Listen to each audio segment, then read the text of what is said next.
Okay, travel lovers, we're going on a walking tour in Merida, Mexico. But one thing I can guarantee you, you're gonna see a lot of tourists. Katie says she bets she's just gonna see a bunch of pink umbrellas, and what else, Katie? Fat white people. Oh, fat white people, okay. Awesome city, just driving around is so cool, the buildings. Remember everybody, pin wherever you go, because if you don't pin it, you lose it. We made this mistake at least twice, and we spent 45 minutes trying to figure out where we were. And that's what the parking is, $14 an hour. Here's the dude, he's got a pink umbrella that says free tour on it. Okay, so we hit a little bit of a snag this morning. We go to take money out for the tour, and we don't know where our bank card is. So now we've got to basically go through this tour wondering if our bank card's at home, or if it's in a machine somewhere, or if it's under a table. Who knows? Life goes on. I'm sure I'm going to get some of the facts wrong. I'll do my best to paraphrase or, you know, sum up what he's saying, but I'm not going to make this video 3 hours long, just so you can listen to him through the whole tour. So all the natural color of the building was because of this limestone, and this limestone that's the reason why Merida is called the White Sea. Okay, so to sum this up, it's the college.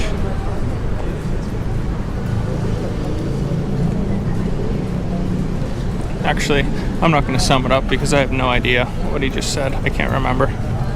This is a theater that's still in use today, built in 1908. The reason why the Yucatan, or Merida, this area was so rich was because originally there were small groups of people, so there was no conflict with the Spanish people and the Mayan people, as opposed to up north in Mexico, the Aztecs, where they had a big group.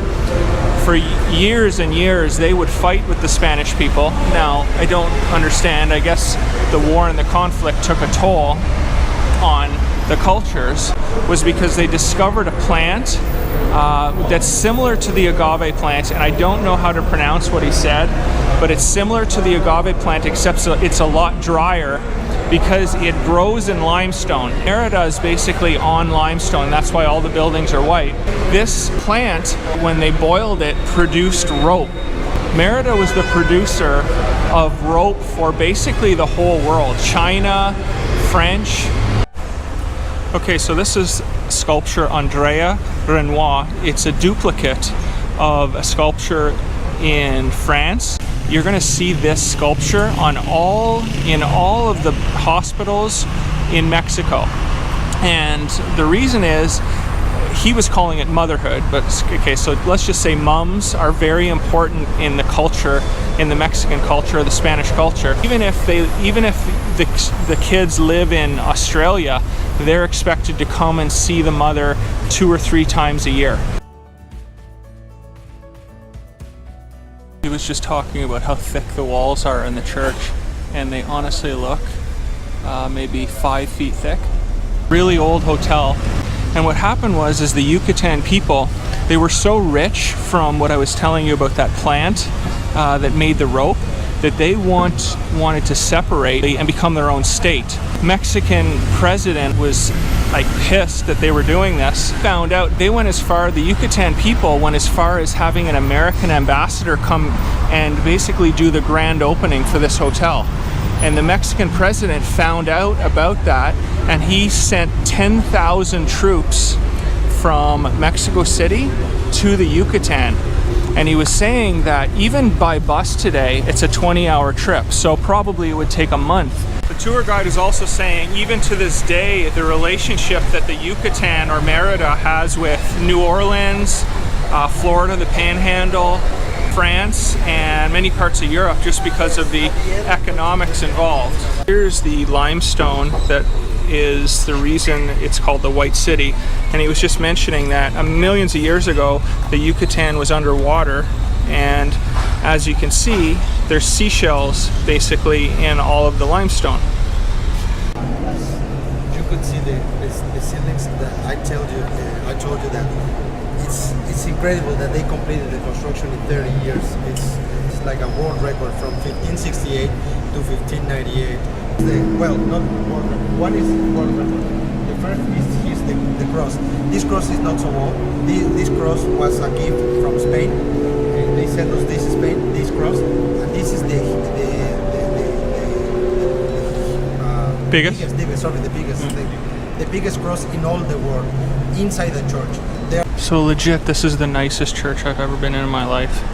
I can't even believe the size of it. These columns, it's not going to give it justice, but it's like they're 20 feet around. And then up there, it looks like there's the organ, I'm guessing. These are all the graves after they built the church.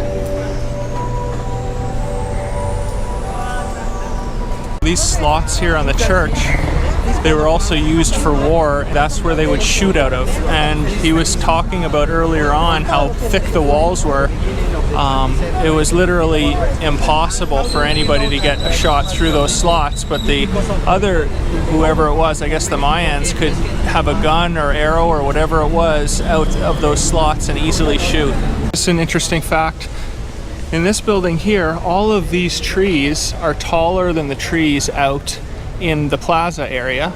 That's an avocado tree. You're staring at it right there, the big one. And then there's also right over here, there's a mango tree, but they don't produce any fruit because they were planted so close to the building.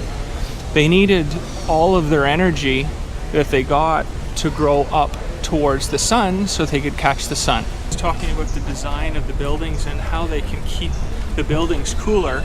And he was saying the reason why the ceilings are so high, they're like 30 feet here, is every foot that the ceiling is higher drops the temperature by 1 degree Celsius.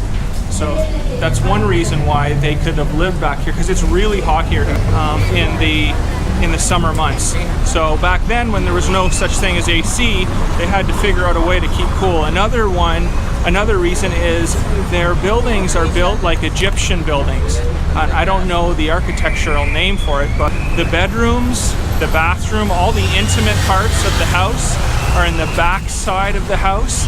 And then there's a breezeway that comes up to the living room and where everybody would come to visit. And they open the doors at night, let the breeze run through the house till 5 or 6 a.m.